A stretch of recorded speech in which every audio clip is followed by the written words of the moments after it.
제가 이제 두 강의를 할 예정입니다. 하나는 구원론 중에서 하나를 하고요. 또 하나는 안식일 문제를 한 강의 할 예정입니다. 왜냐하면 처음에 안식일 교회에서 나왔을 때 제일 고민되는 문제거든요. 그래서 이 문제를 하나씩 그냥 이게 저절로 그냥 해석 안 돼요. 해석 안 되고 그 말씀을 들어야 되고 그 다음에 그 말씀을 한 번 들어가고는 안 되고 반복적으로 들어야 돼요. 우리 안식일 교회에서 안식일 배울 때 안식일에 대해서 몇 번이나 듣고 배웁니까? 계속 듣죠. 계속 들어요. 그 마찬가지로 이게 나온 뒤에도 계속 반복적으로 교육을 받아야 되는데, 사실 우리 강 목사님이 강 목사님 그 설교 강의 테이프를 한번 들어보니까 보통 분이 아니에요. 그 아주 강의하는 게 지금 제가 볼 때는 앞으로 예언을 하건데 한국 교계에 그 큰 별이 될 가능성이 있어요. 강의하는 게 아주 실력이 있어요. 이거는 내가 그냥 칭찬하는 게 아니고 정말 그 내가 느낀 점을 얘기하는 거예요. 근데 그렇더라도 다른 분의 강의도 필요해요.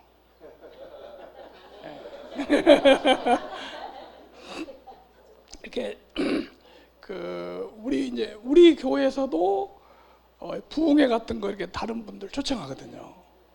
다른 분의 강의가 한번 필요하고, 그리고 자주 그렇게 그런 강의를 들을 필요가 있어요.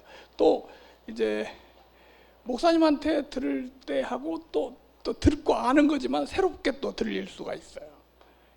그래서 이번에 이번 주하고 다음 주하고 이어서 지금 우리가 하도록 됐어요. 그렇지 않으면 부흥회를 해야 되는데 그렇게 서로 시간 내기 어려우니까 이렇게 주일날 모여서 하는 게 좋겠다 해서 계획을 했습니다.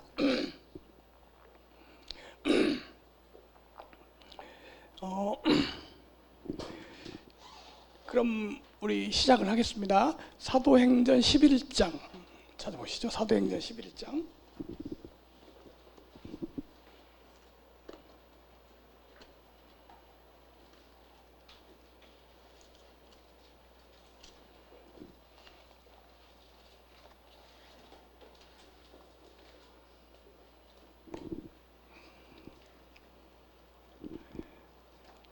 사도행전 11장 13절부터 18절까지 말씀을 한번 교독을 하도록 하겠습니다. 사도행전 11장 13절부터 18절까지 말씀입니다.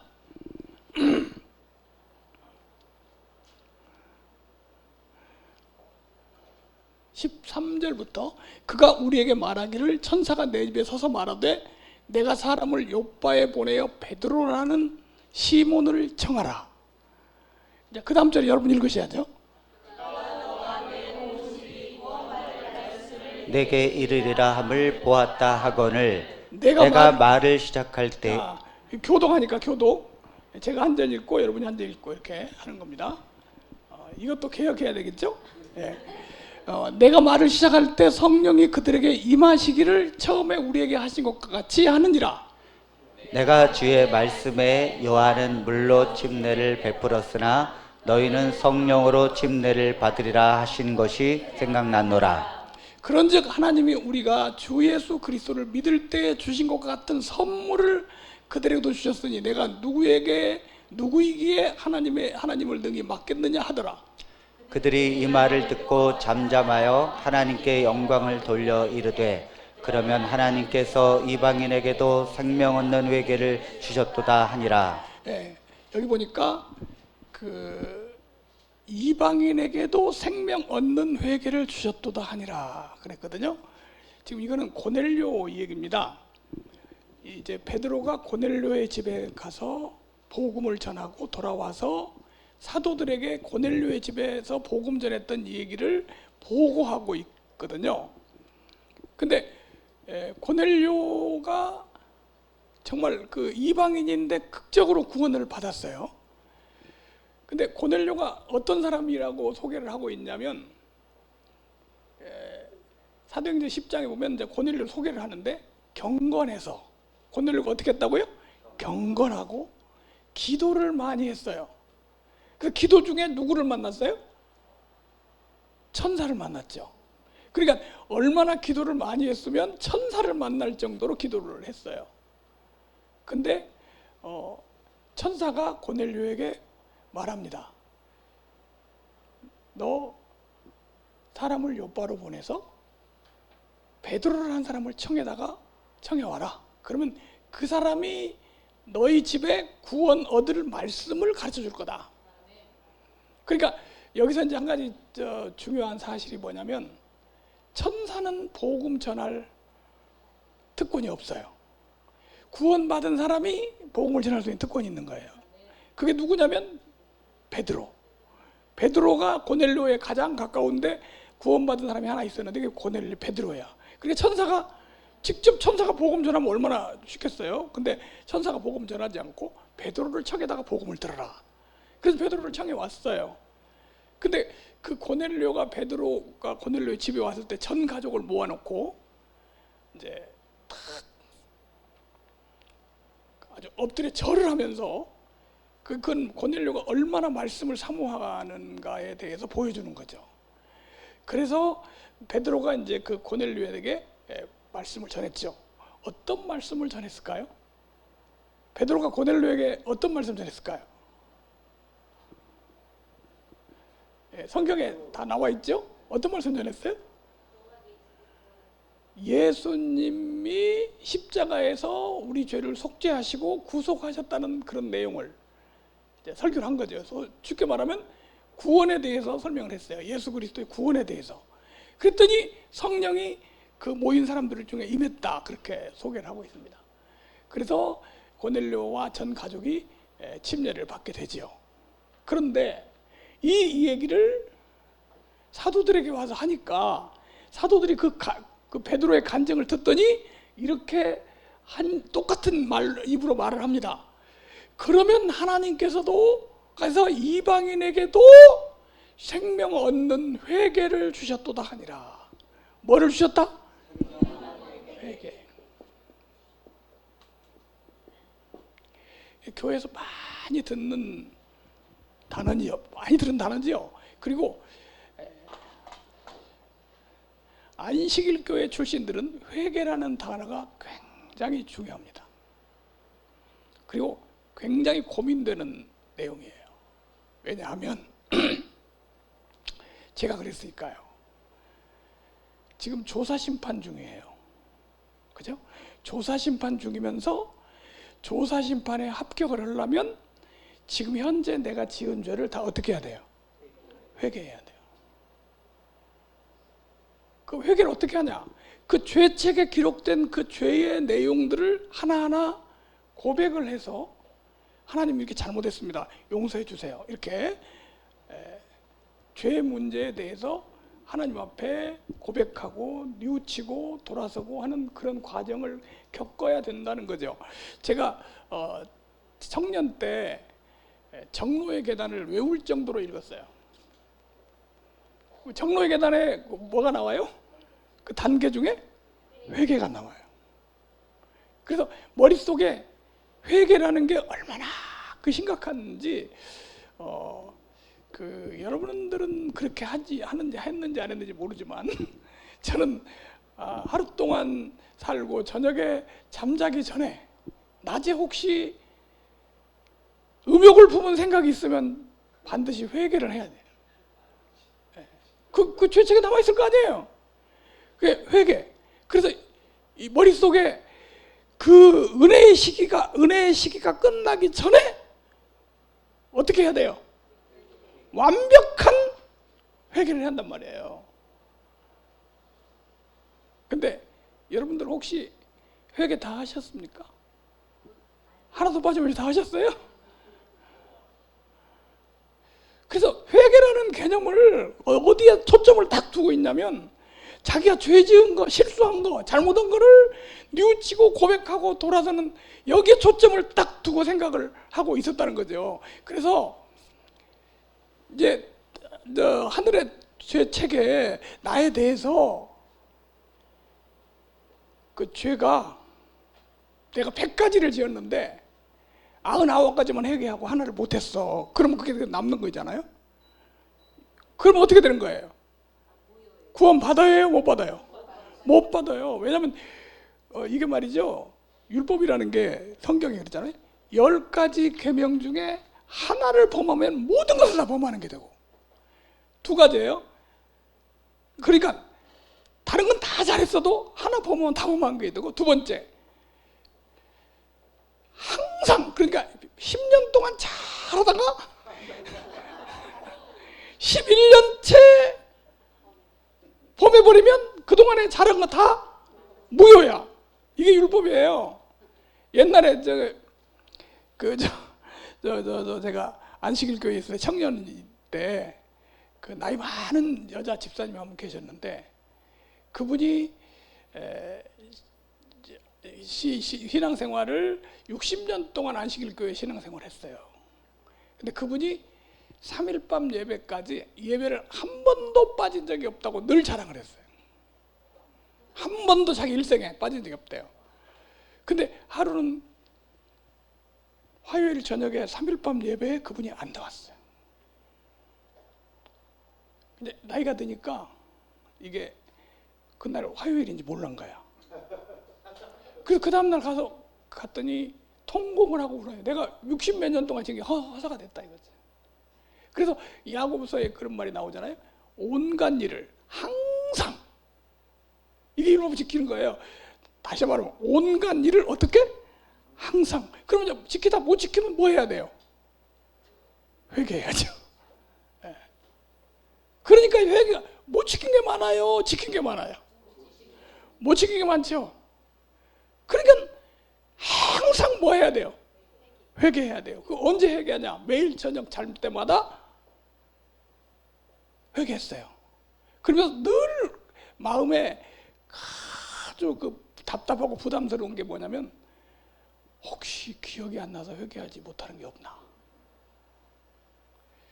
이게요, 이렇게 안 했으면요, 나이롱 안식교인이야. 네, 정말로요. 그리고 연말 기도주일 얼마 동안 해요? 어때 여러분들? 연말 기도주일 일주일 동안 하면서 저녁에 나오고 새벽에 나오죠. 그때만 새벽에 하잖아요. 근데 그때 그 연말 기도주일 기간 동안에 기분이 어떻던가요? 저는요, 안식일 교회 나올 때까지 연말 기도주일만 되면 너무너무 고통스러워요. 왜? 연말 기도주일 동안에 1년 동안 지은 죄를 다 뭐 해야 되는데? 회개해야 되는데, 실제로 연말 기도 다 회개해요? 생각이 안 나잖아요. 생각 안 난다고 봐주는 거 아니에요. 그래서 이런 율법주의 신앙을 하는 율법주의 이단들을 우리가 뭐라고 부르냐면요, 회개파라고 부릅니다. 뭐라고요? 회개파. 예를 들면 이 안식일 교회들하고 똑같은 그런 주장을 하는 그런 이단들이 많이 있어요. 그 중에 하나가 윤석전 목사라고 있어요. 연세중앙교회 윤석전 목사. 그 사람도 회개파예요. 그래서 그 사람은 설교 시간에 이렇게 말합니다. 공공연하게. 3일 밤 예배 빠지고 한 번 빠지고 회개 안 했어.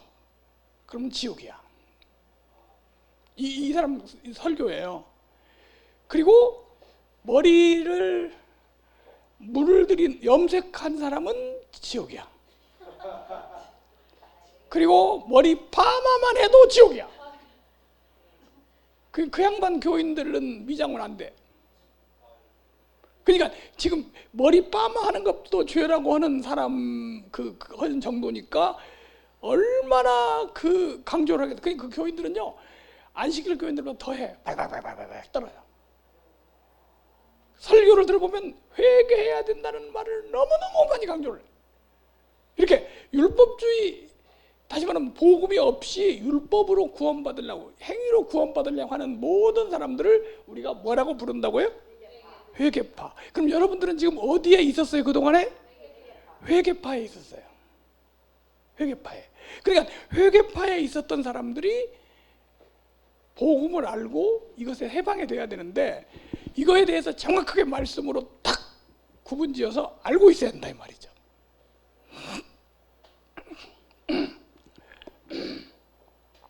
이 회계파는요, 구원받았다 이 말은 사실은 하기 어려워요. 회개를 다 했는데 무슨 구원받아? 그래서 구원받았다 이러면 회개 다 했어? 이렇게 물어보는 거죠. 그러니까 구원 못 받았다고 하는 거죠. 왜 지금 이런 문제가 생기느냐? 왜 이런 문제가 생기냐면 회개라는 게 자기의 자범죄를, 죄를 회개하는, 자기의 실수나 자범죄를 회개하는 것만을 회개라고 생각하기 때문에 이런 현상이 일어나는 거죠. 근데 지금 우리가 이거 보면요, 고넬료가 구원받는 장면을 보고 회개했다 그러잖아요. 고넬료가 언제 그러면 베드로 만나가지고 그때까지 지은 죄, 그 살 동안 지은 죄 하나하나 다 꼬치꼬치 고백하고 회개했을까요? 그런데 회개했다고 그러잖아요. 그러니까 이 회개는 그 회개하고 다르다는 거죠. 성경에 회개라고 말을 하면 예를 들면 이렇게 말하잖아요.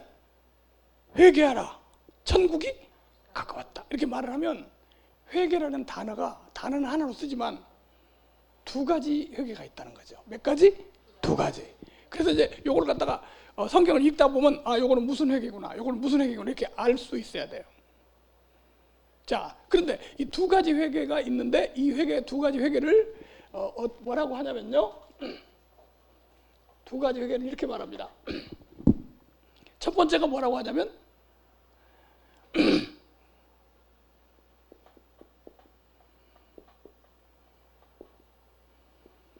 단회적 회개 그럽니다. 무슨 회개? 이 말은 무슨 말이냐면 단회적이란 말은 일생에 한 번밖에 안 하는 회개예요. 단회니까 한 번 회개면 그걸 끝나요. 그걸 보고 뭐라고 그래요? 단회적 회개, 한 번만 하는 회개예요. 그런 회개도 있어요. 두 번째가 반복적 회개라고 그래요.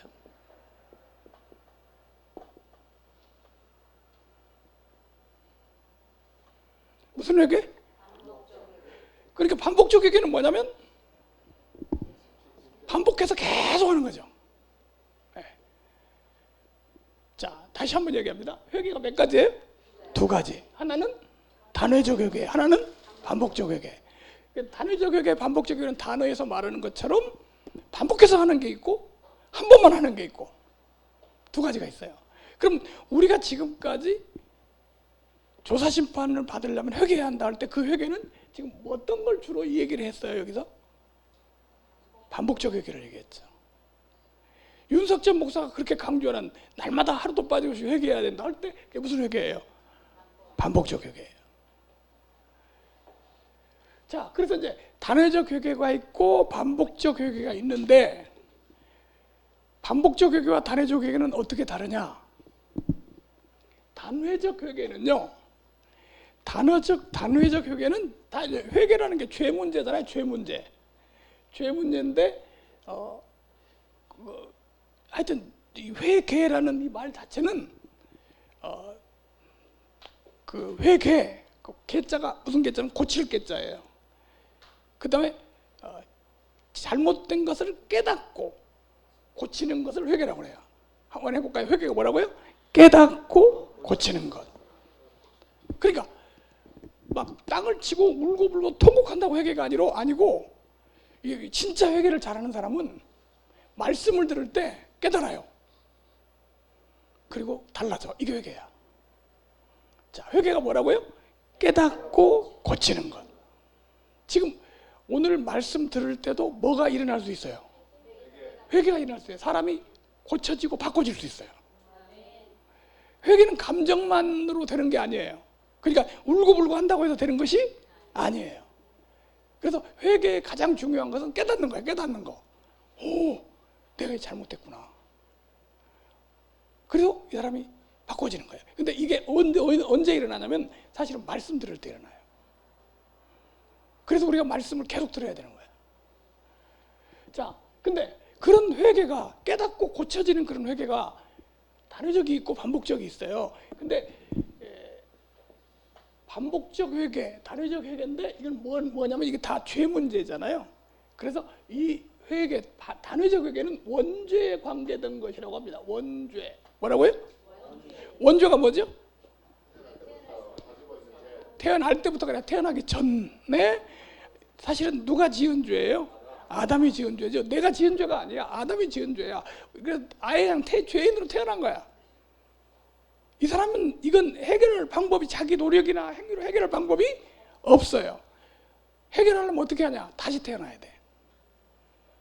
다시 태어나야죠. 그러니까 이걸 보고 뭐라고 하냐면요. 콩을 심었는데 콩이 난 우리 집에 옛날에 그 시골에서 마당에 콩이 저절로 났어요.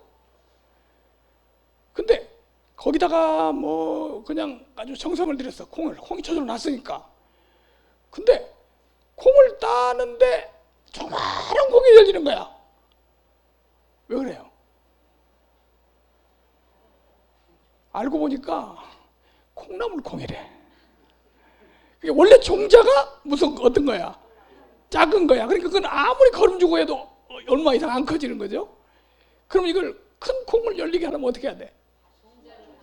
종자계량. 요게 구원받는 거야. 요걸 거듭남이라고 그래. 뭐라고요? 종자계. 지금 우리가요 죄 안 짓고 이렇게 해서 구원 못 받아요. 종자를 계량해야 돼. 우리는 종자가 죄인 종자거든. 그걸 보고 뭐라고 하냐? 원죄라고 그래요. 뭐라고요? 원죄.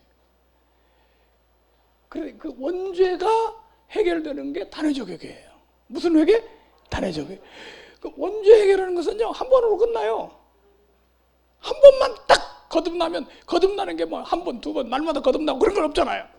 몇 번 거듭나는 거야? 1년에 한 번 거듭나는 거죠. 그래서 거듭나는 것을 표현하는 게 침례 받는 거잖아요. 침례 몇 번 받아요? 한 번 받는 거죠. 자, 그런데 반복적 회개는 뭐냐? 자범죄. 자범죄가 뭐냐면 내가 지금 현재 짓는 죄. 요거를 회개하는 것을 무슨 회개라고 그래요? 반복적 회개라고 그래요. 그러니까 이거 두 가지 다 우리 신앙에 필요한 거예요. 하나는 원죄가 있으니까 이걸 해결해야 되고, 하나는 자범죄에 대해서 해결해야 되고, 그래서 반복적 회개, 단회적 회개 그렇게 되는 거죠. 자, 그래서 요 회개를 하게 되면 원죄를 회개를 하는 것은 뭐냐?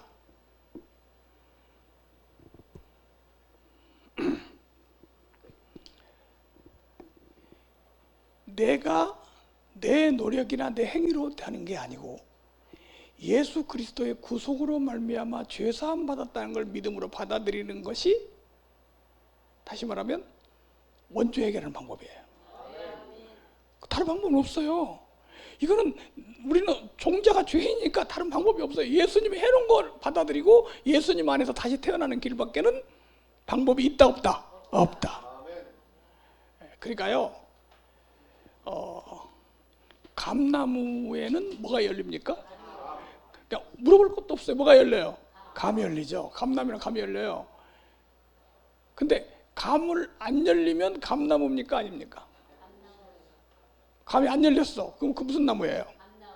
그래서 감나무예요. 열려도 감나무, 안 열려도 감나무. 우리는 죄인이기 때문에 죄를 짓는 것은 당연한데 죄를 안 짓는다고 하더라도 그 사람 뭐예요? 죄인이에요. 그걸 원죄라고 그래요. 이걸 해결하는 방법은 하나.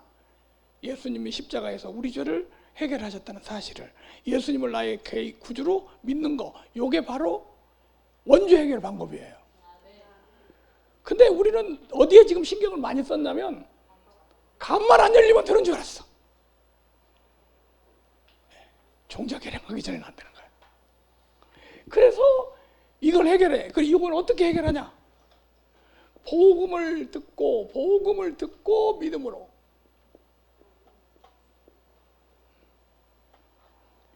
단회적 회개는 어떻게 한다고요? 복음을 듣고 뭐함으로? 믿음으로 되는 거예요. 근데 반복적 회개는 자범죄를 지은 것에 대해서 우리가 잘못했다고 고백하고 회개하는 거예요. 그래서 이거는 복음을 듣고 믿는 게 아니라 자기의 죄를 자백하고 그 다음에 고치고 하는 거죠. 그래서 요거는 복음을 듣고 믿는 그런 방법으로 회개를 하고, 반복적인 죄는 물론 꼭 고백을 다 해야 된다 그건 아니에요. 고백을 하게 돼 있어요. 내가 죄인이라는 걸 고백하는 거죠. 고백과 돌아서는 거, 뉘우치고 돌아서는 거.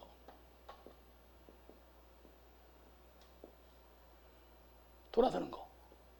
근데 이렇게 원죄를 회개하는 단회적 회개를 했을 때 오는 결과가 뭐냐면 구원 받는 거예요. 뭐 받는 거? 그럼 반복적 회개를 통해서 얻는 결과는 성화의 관계가 됐어요. 자, 그럼 이제 다시 한번 복습해 보겠습니다. 단회적 회개는 뭐를 받는 거? 뭐 받는 거? 구원 받는 거. 반복적 회개는 뭐에 대해서? 성화에 관계된 거예요. 그러면 지금 요 회개를 생명 얻는 회개라고 하면서 고넬료가 이 회개를 했다는 거예요. 그럼 고넬료가 뭐 했다는 거야? 복음을 듣고 누구를 믿었다는 거야? 예수님을 구주로 믿었다는 거예요. 그러니까 그 말을 듣고 오! 고넬료는 생명 얻는 회개를 했네, 단회적 회개를 했네, 그렇게 말한 거예요. 그러면 여러분들은 이 회개가 됐습니까? 안 됐습니까? 됐어요? 그러면 구원 받은 거야. 요거는요, 아무리 많이 해도 구원 받는 거 아니에요. 지금 무슨 말인지 알아들으셨죠? 자, 그런데 여기서 이제 문제가 하나 있습니다. 단회적 회개는 몰라. 단회적 회개에 대해서는 들어보지도 않고 모르고 요거 반복적 회개만을 통해서 구원받으려고 막 하는 사람들이 있어요. 이 사람들을 뭐라고 부르냐? 회개파 또는 율법주의자. 그러니까 이 사람들은 단회적 회개를 강조하지 않고 요거를 강조해서 이걸 통해서 죄사함 받고 구원받으려고 그래. 구원받으려면 이걸 해야 되는데 요것만 주장하니까 이것을 뭐라고 그래? 율법주의. 반대로 또 이런 사람도 있어요. 반복적 회개를 몰라. 그건 없다고 그래. 필요 없다고 그래. 죄를 짓고도 회개할 필요 없어. 그렇게 하고 단회적 회개만 주장해. 이 사람들은 뭘까요? 이 사람들은 율법주의. 이 사람들은 뭘까요? 이 사람들은 뭐라면 무법주의. 법이 없어. 무법 방종주의. 무법. 구원파. 다 전문가들이 벌써. 그래서 여기 보세요. 단회적 회개만을 주장하는 구원파가 있고 반대편에 완전 반대죠. 반복적 회개를 통해서 구원받으려고 하는 율법주의 안식교가 있어요.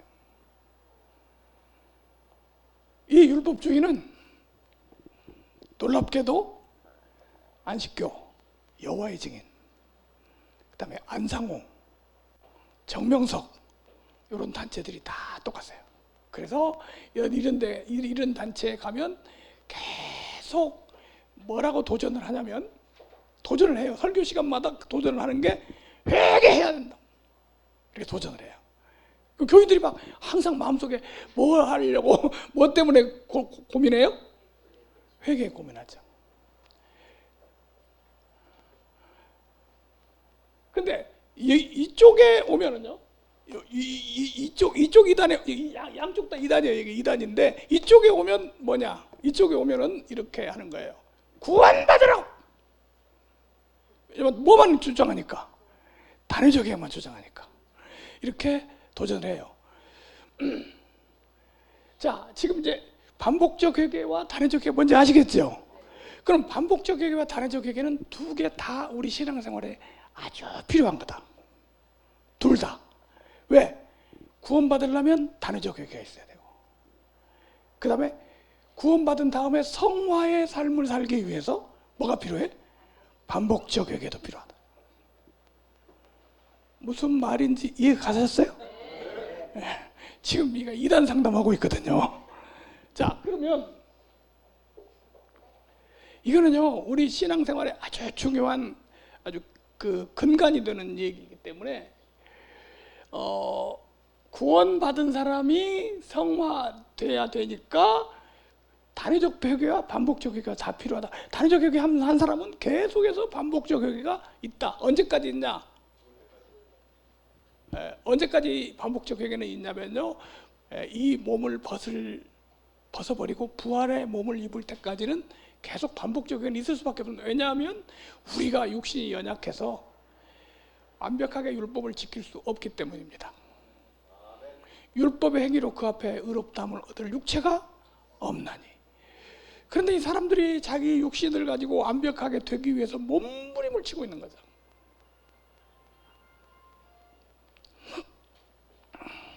자, 그러면 이제 오늘 여기 앉아 계신 여러분들이 그 뭐를 하나 확인할 수 있냐면, 나는 지금 혹시 말이죠, 반복적 회개가 제대로 안 됐어도요, 이것만 제대로 됐으면 구원은 받은 거죠.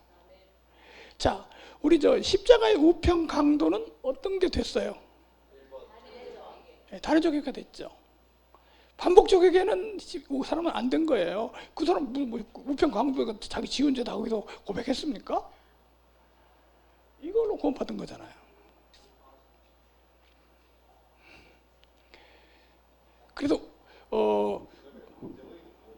예? 김정희도 예수 믿으면 구원받죠.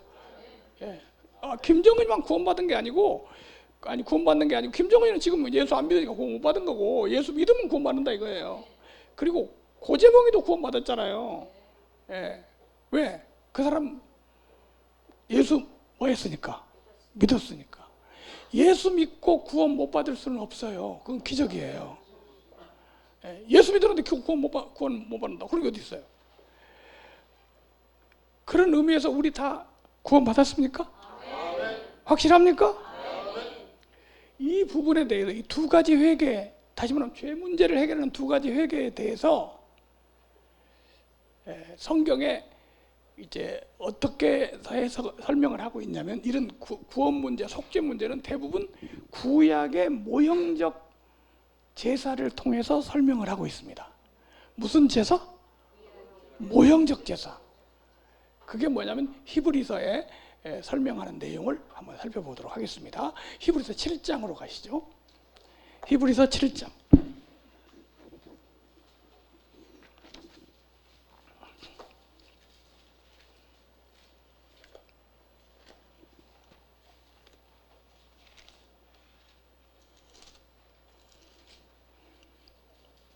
히브리 7장 1절부터 봅니다. 이 멜기세덱은 살렘 왕이요 지극히 높으신 하나님의 제사장이라. 여러 임금을 쳐 죽이고 돌아오는 아브라함을 만나 복을 빈 자라. 히브리서를 읽다 보면 히브리서의 구약의 제사장 뭐 이런 것들이 다 나오는데, 자주 나오는데, 갑자기 뭐가 나오냐면 멜기세덱이라고 하는 제사장이 딱 출연을 합니다. 멜기세덱. 그런데 여기 쭉 설명하다가 무슨 말을 하냐면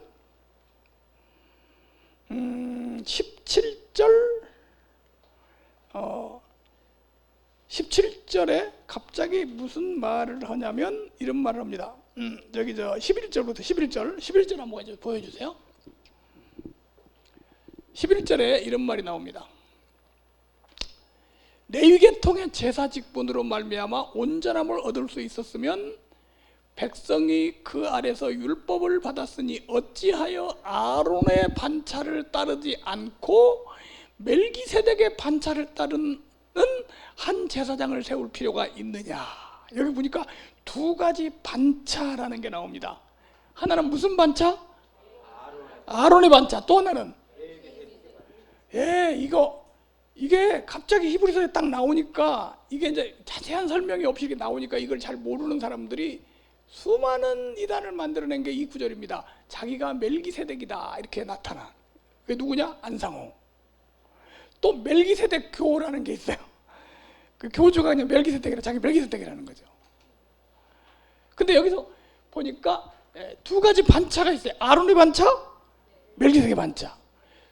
이거를 잘 발음을 잘해야 돼요. 반찬이 아니고 반차.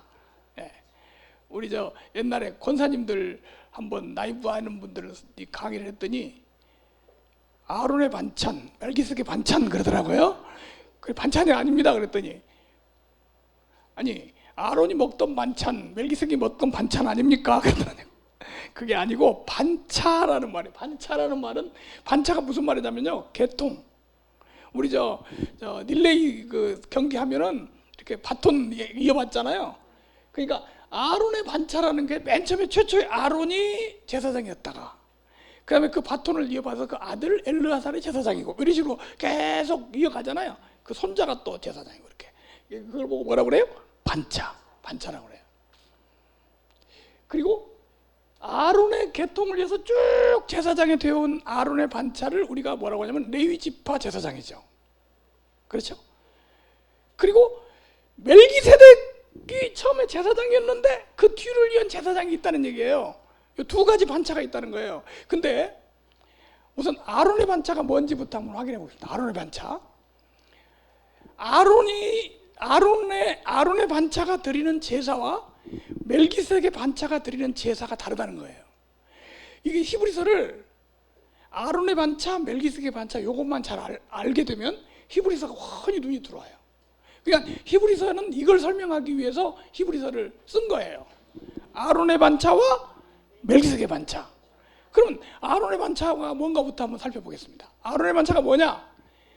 하나님께서 레위인들을 이스라엘 백성 중에 레위인을 택해서 제사장 족속이 되게 하고 아론이 최초의 제사장이 됐어요.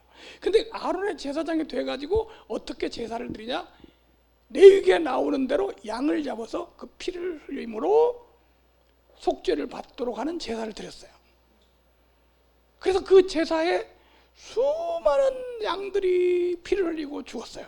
사람들의 죄를 속죄하기 위해서. 이게 무슨 반차? 아론의 반차예요. 그런데 여기서 아주 중요한 게 있어요. 이제 죄를 속죄하는 거잖아요. 죄를. 근데 양을 잡아서 죄를 그 피를 뿌려서 죄를 속죄를 하는데 구약 시대에 이스라엘 백성들이 죄를 지어서 양을 잡아서 제사를 드렸어요. 그 죄가 속죄되었을까요? 안 됐을까요? 지금 시대가 아니라 언제? 구약 시대. 속죄되었을까요? 안 됐을까요? 안 됐어요? 예? 됐어요? 자, 잘 보세요. 구약 시대 어린 양 얘기는 나중 얘기고 구약 시대 그 사람들이 죄를 지었어요. 근데 죄를 지었는데 그 죄가 양을 잡아 제사 드렸어요. 속죄됐을까 안 됐을까요? 됐어요. 양을 잡아 속죄를 했어요. 그렇죠. 지금 여기 두 가지 대답이 나왔는데 속죄됐다고 하는 대답이 있고 안 됐다고 하는 대답이 있어요. 둘 다 맞습니다. 우선 속죄됐다고 하는 말은 뭐냐면 구약시대에 양을 잡아서 제사를 드렸는데 히브리서에 오면은 속죄가 안 됐다고 하고 구약 성경에 보면 속죄됐다고 해요. 그렇게 하면 속죄됐다 이렇게 선언이 됐거든요.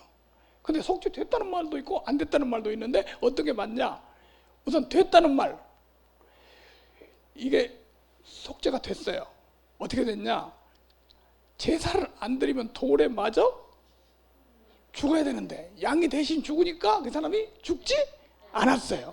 그러니까 그 사람은 그 속죄 받은 거잖아요. 그렇죠? 속죄 받은 건데 그러면 히브리서에 와가지고 이 사람들은 속죄 받지 양의 피로 속죄 받을 수 없었다고 말을 했어요. 그건 또 무슨 말이냐? 이런 말이에요.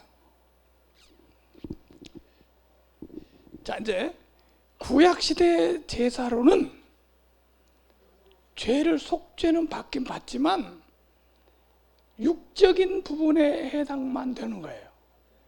영적인 부분의 죄가 속죄될 수 없었어요. 그걸로는.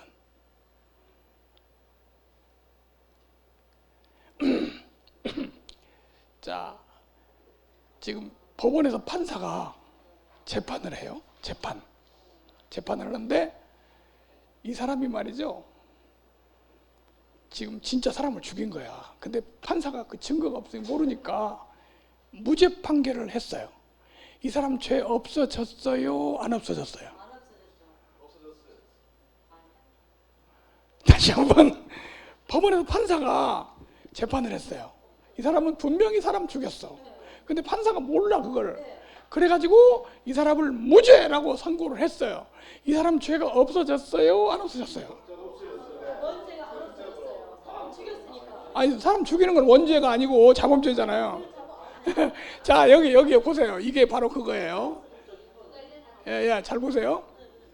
이 사람이 판사가 판결을 해서 무죄 판결을 했을 때는 육적인 부분만 해결된 거예요. 그죠? 그러니까 사형당해야 되는데, 아니면 감옥에 갇혀야 되는데 풀려나 버리잖아요. 근데 그 사람의 양심에 들어있는 죄는 해결되는 것이 아니에요. 지금 무슨 말인지 아시겠죠? 그래서 히브리서에 뭐라고 계속 나오느냐면, 구약의 제사들이 양심상 온전케 할 수 없었다. 이 구약 히브리서의 이 얘기예요. 한번 찾아볼까요? 히브리서 8장에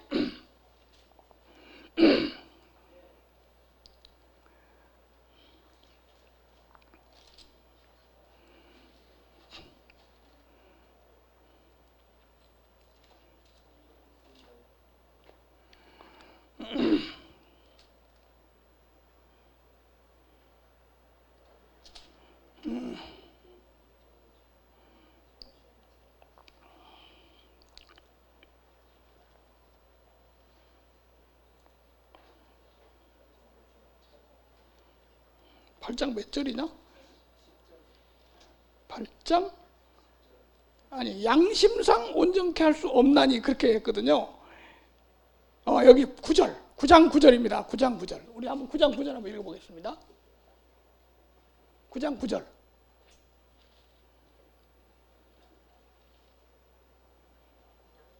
자, 이거 보세요. 이 장막이 뭐예요? 구약의 아론의 반차가 드리던 그 성막이잖아요. 이 장막은 현재까지의 비운이 이에 따라 드리는 예물과 제사는 섬기는 자를 그 양심상 온전케 할 수 없나니. 그러면 그 사람들이 돌에 맞아 죽어야 되는데 그 풀려나긴 하지만 뭐는 깨끗게 할 수 없어요? 양심상. 네, 마음속의 죄. 자, 양잡아 제사 지내도 그 사람 구원받는, 예를 들면, 자, 보세요. 여기 다르게 한번 설명을 해볼게요. 여기 보세요. 어떤 사람이 죄를 지었는데 양을 잡아서 제사를 드려서 양이 피를 흘리고 죽었어요.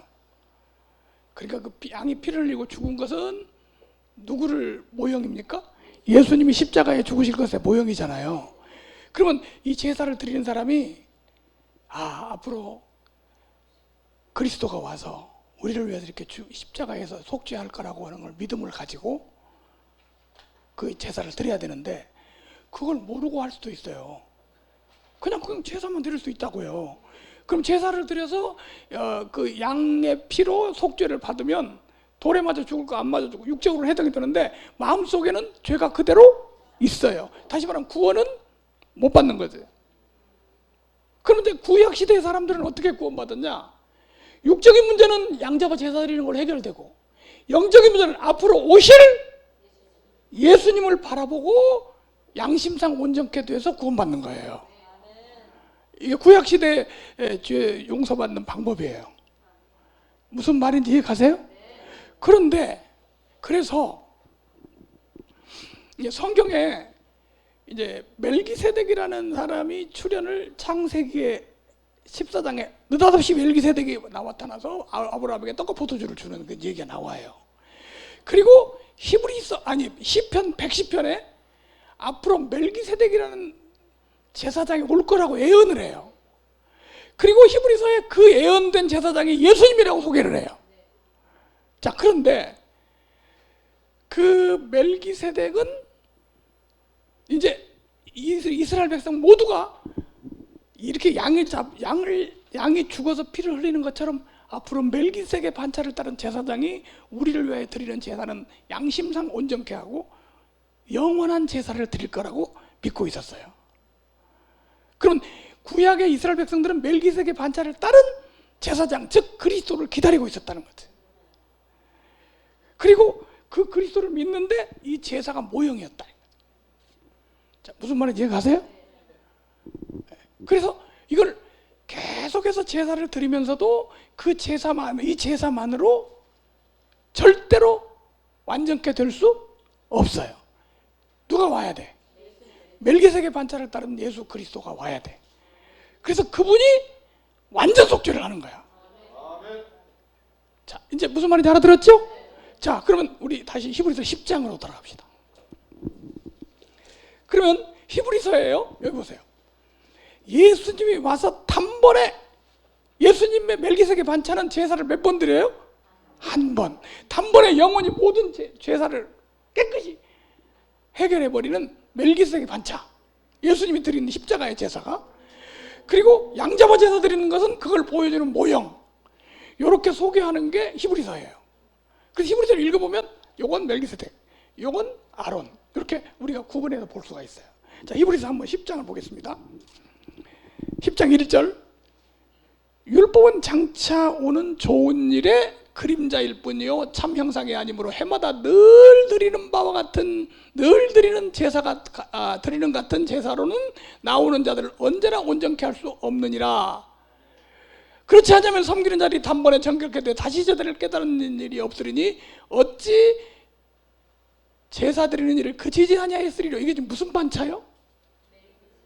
지금 여기 나오는 게 무슨 반차요? 아론의 반차. 그 다음 절 3절, 그러나 이 제사들은 해마다 죄를 기억하게 하는 것이 있나니 이는 황소와 염소의 피가 능히 죄를 없이 하지 못함이라. 여기서 지금 없이 하지 못함이라고는 그때 당시에 그 사람들 육체적인 문제를 얘기한 게 아니라 영적인 죄를 얘기하는 거죠. 무슨 말인지 이해가셨죠? 그래서 멜기세덱 얘기를 한번 다시 돌아갑시다. 7장을 다시 봅시다. 7장. 멜기세덱 7장 10절.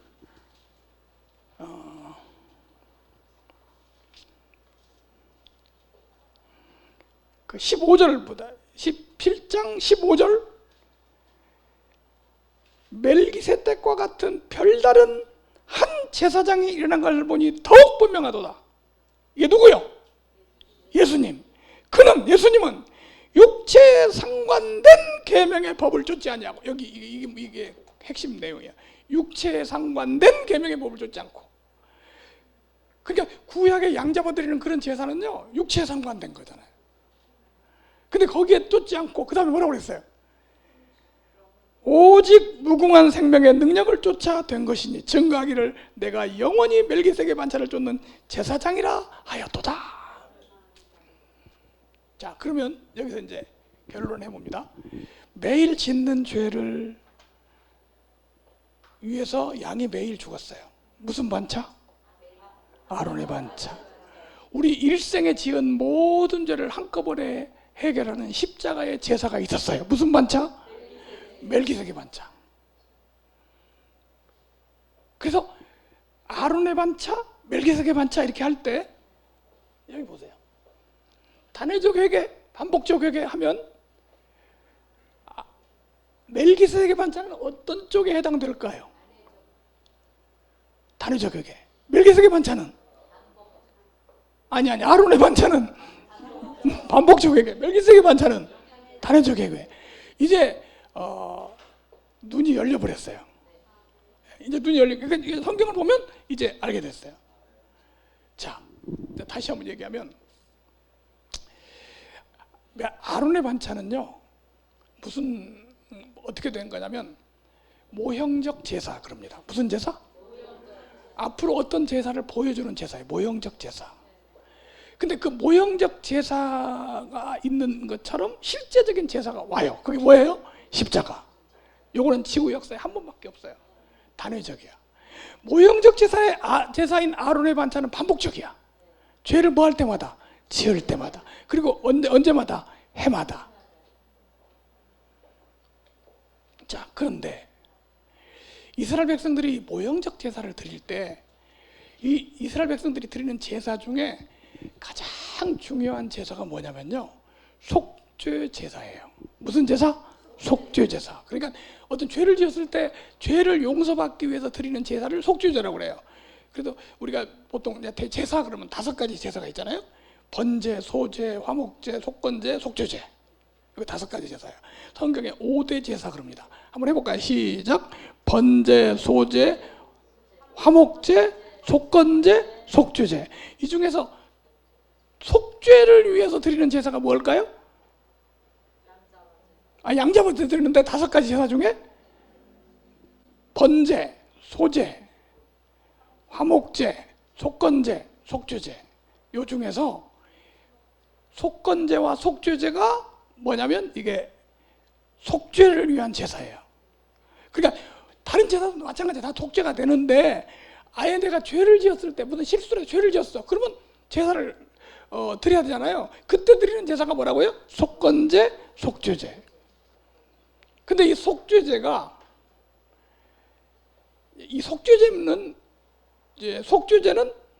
여러 가지 종류가 있어요. 여러 가지 종류.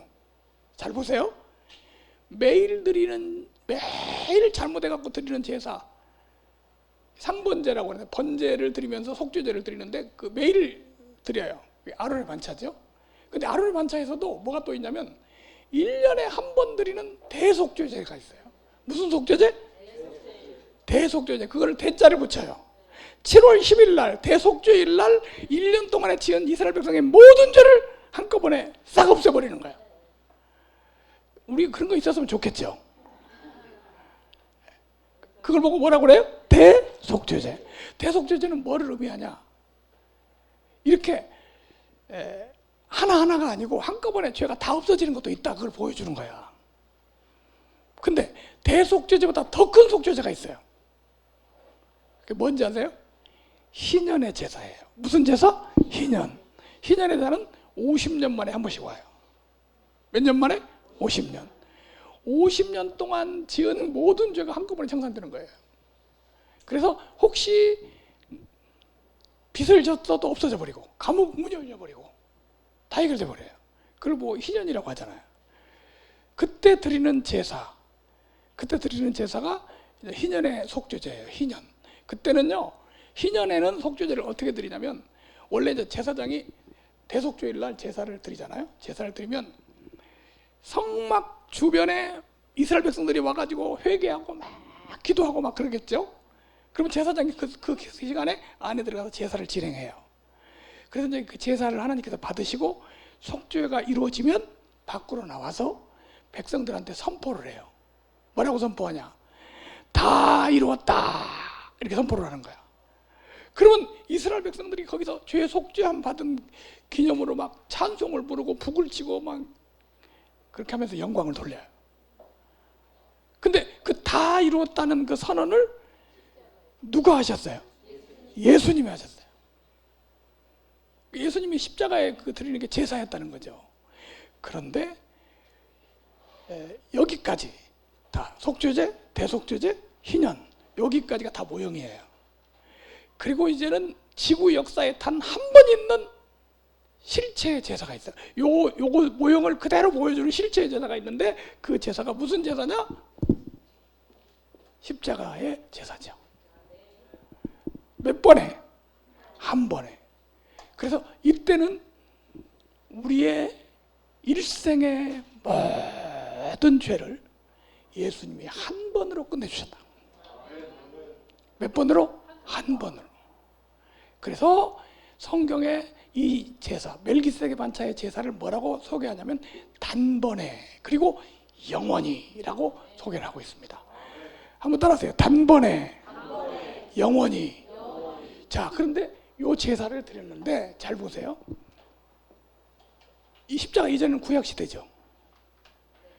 그러면 이 사람들은 앞으로 이렇게 제사 드려줄 것을 믿음으로 바라봤겠죠. 우리 죄를 영원히 속죄해 주실 거야. 근데 우리는 지금 2000년이나 지났어요, 이게. 그럼 여기서 옛날에 2000년 전에 십자가에서 우리 죄를 속죄해 주셨다고 믿는 거예요. 바로 예수 믿는 거죠. 그렇게 믿습니까? 예수님이 십자가에서 드려졌던 멜기세덱 반차의 그 제사는 나에 대한 거야. 요게 예수 믿는 거죠. 믿습니까? 그 제사가 누구를 위한 거라고? 나를 위한 거라고. 이렇게 믿어야 되는데 사람들이 못 믿어. 왜 못 믿냐? 이걸 알려주지 않으니까. 이걸 알려주는 게 복음이야. 2000년 전에 예수님이 당신을 위해서 십자가에 달려 돌아가심으로 당신의 모든 죄는 속죄됐다.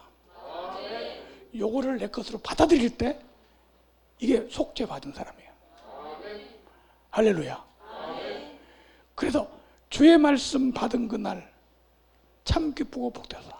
기쁜 날 기쁜 날 주나의 죄 다 씻은 날. 요 체험이 복음이 없으면 이루어질 수가 있다 없다? 없다. 그 우리가 지금 하는 게 뭐냐면요, 이걸 전하는 거야.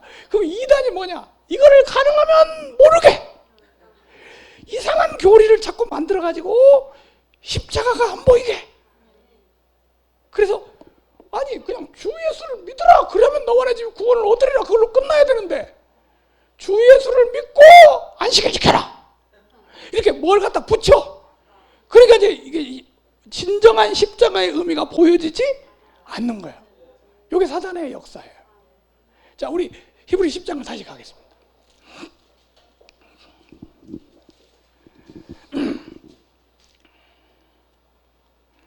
히브리 10장 5절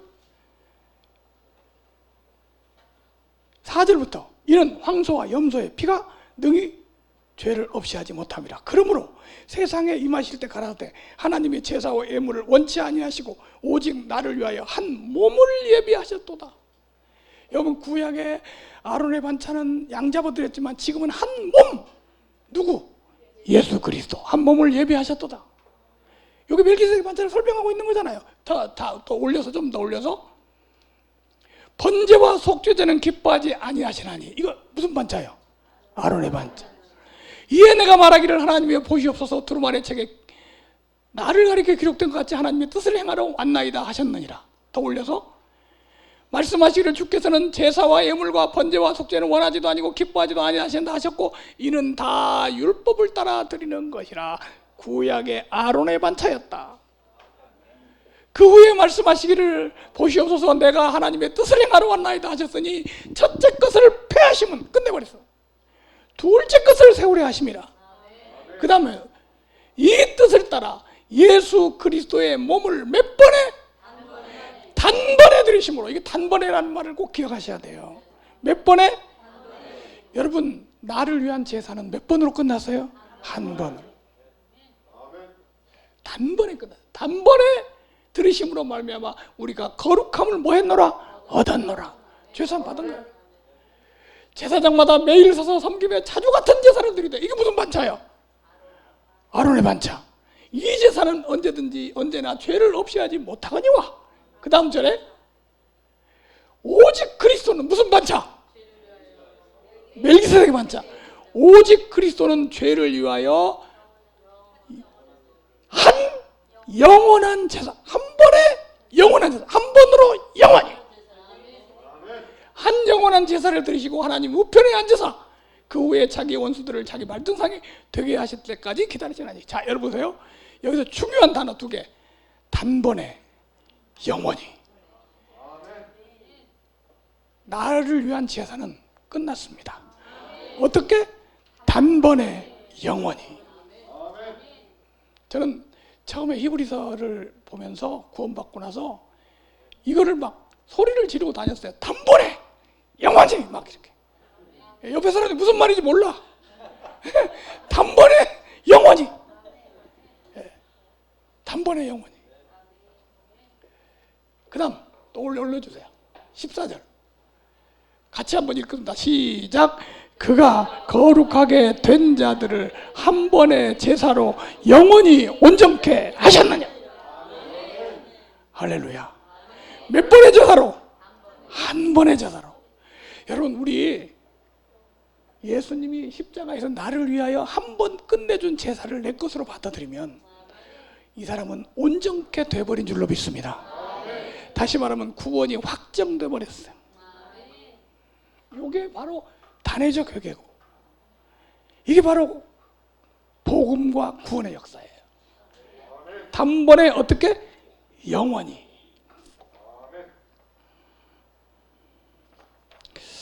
그러니까 지금 들어보니까 나한테 이 제사가 이루어졌다고 믿어집니까? 이건 지식을 전달하기 위한 게 아니고 나의 구원에 대한 확인이 돼야 돼요. 오, 내가 이렇게 구원받았구나. 내 구원은 이렇게 이루어졌구나. 꼭 지금 어떻게 생각하니까 문제가 되냐면 내가 구원을 이루어야 된다고 생각하니까 문제가 되는 거예요. 나한테서 구원이 나오는 줄 알아. 내가 뭘 어떻게 해야 구원이 나오는 줄 알아. 그게 아니에요. 에베소 2장 8절에 너희가 그 은혜를 인하여 믿음으로 말미암아 구원을 얻었나니 이것이 너희에게서 나는 것이 아니요. 뭐 우리한테 난 것이 아니에요. 율법주의는 뭐냐면 구원을 자기가 어떻게 해서 받아보려고 하는 거예요. 구원이란 건요, 자기가 무슨 노력해서 받는 것이 아니거든요. 예수님이 이루어 놓으신 것을 내 것으로 받아들이는 게 구원 받는 거야. 다시 한번 얘기할게요. 예수님이 뭐 해놓으신 거? 이루어 놓으신 거. 뭘 이뤘어요, 예수님이? 구원을. 몇 프로 이루어놨어요? 100%. 부족하지 않아요. 완벽하게 이루어 놓으신 걸 누구 것으로? 내 것으로 받아들이는 거야. 나 구원 받았다. 이 말이 무슨 말인지 아세요? 예수님이 이루어 놓으신 구원을 내 것으로 믿었다, 그 말이에요. 받아들였다, 그 말이에요.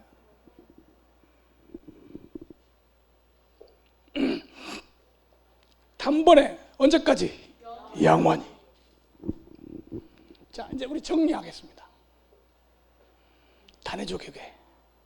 무슨 반차? 멜기세덱의 반차. 반복적 회개. 아론의 반차. 멜기세덱의 반차는 완료됐을까요? 진행 중일까요? 완료됐죠. 조사심판 할 필요 없어요. 완료됐는데 뭘 하냐고. 자, 히브리서 6장.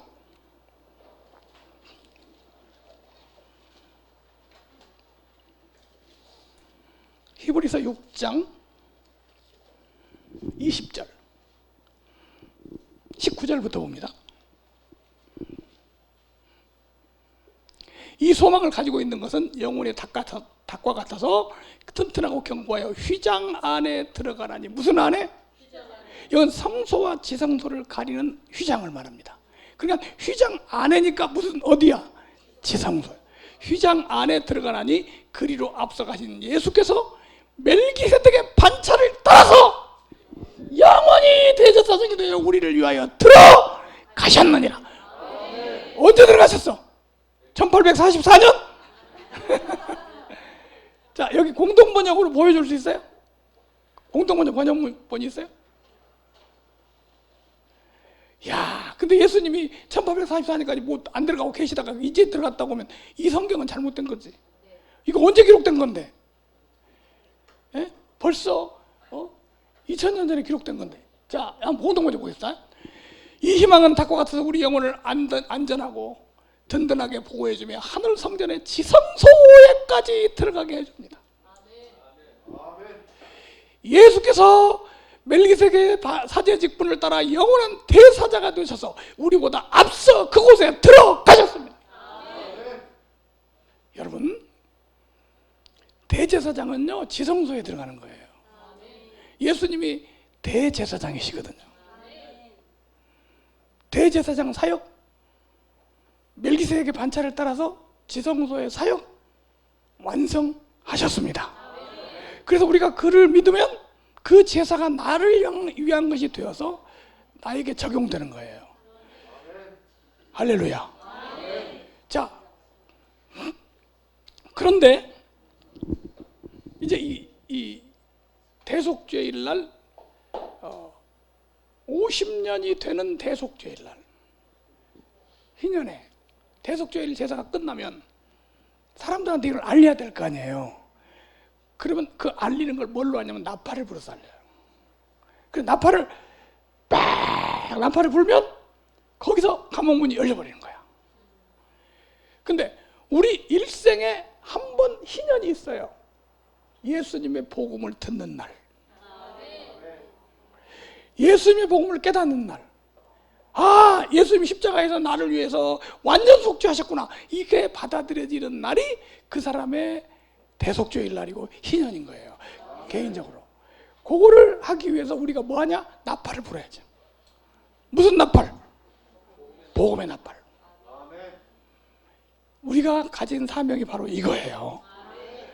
지금요, 수많은 이단들 왜 저렇게 된지 아세요? 복음을 몰라서. 예수님이 자기를 위해서 구속하신 걸 모르니까 이만희한테 가서 충성해야 구원받는 줄 알고. 그래, 이단이 교리가 뭐냐면 이렇게 해야 구원받아, 이렇게 해야 구원받아, 이렇게 자꾸 뭘 해야 구원받는다고 자꾸 알려주는 거예요. 아니, 구원받는다는 게 뭘 해서 받으면 구원이 아닌 거예요. 그게 여러분들을 이렇게 다 율법주의에다가 담궜다가 지금 이렇게 빼낸 이유가 뭔지 아세요? 이 복음 전하라고, 이 복음 능력에 전하라고. 믿습니까? 그래서 복음을 위해서 우리 인생을 바쳐도 아깝지 않은 거예요. 제가 91년도에 병원에서 그 혼수상태를 갔잖아요. 근데 깨날 때 뭐라고 말을 한대. 근데 혼수상태 갔다가 깨나면은 무슨 비밀을 말한다는 것만 뭐 하여튼 이상한 소리 해버리면 근데 다 드러나 버리는 거야. 근데 저도 이제 그때 깨났잖아요. 깨났는데 그 깨날 때 제가 기억상실증 걸렸었거든요. 근데 제가 의사한테 뭐라고 한 줄 알아요? 깨날 때 의사한테 구원받았냐고 물어봤어요. 당신 구원받았어? 예수 믿고 구원받아야 돼. 그래가지고 병원에서 소문이 났잖아요. 진짜 목사라고. 그 깨나면서 하는 말이 구원받았냐고 물어보더래. 예. 그 내 인생의 제일 충격이 그거였거든. 왜? 그렇게 철저히 품성 변화돼서 구원받으려고 했으니까. 자, 단회적 교회, 반복적 교회. 그런데 두 가지가 다 필요해요. 지금 우리가 현재 구원받은 다음에도 실수가 있고 부족하니까 뭐가 필요해요? 반복적 회개 필요해요. 근데 문제는 반복적 회개로 구원을 받으려고 하는 게 문제예요. 이걸 율법주의라고 그래요. 단회적 회개가 구원이고 반복적 회개는 뭐에 관한 거다? 성화에 관한 거다. 이제 무슨 말인지 아시겠죠? 그래서 오늘 말씀을 통해서 확실하게 나는 예수님 십자가의 제사가 내 것이 되고 나는 확실히 단번에 영원히 속죄받은 사람인 줄로 믿습니다. 믿어집니까? 믿어지시는 분 손 한번 들어보세요. 다 믿어지네? 나는 말이지 도저히 예수님이 나를 위해서 내 죄를 완전 속죄했다는 게 믿어지지 않고 지금도 조사심판하고 있는 것 같습니다. 그럼 무슨 사람들? 예, 다 완전 속죄했다고 믿어지신다고 하니까 첫 번째 강의 여기서 마치겠습니다.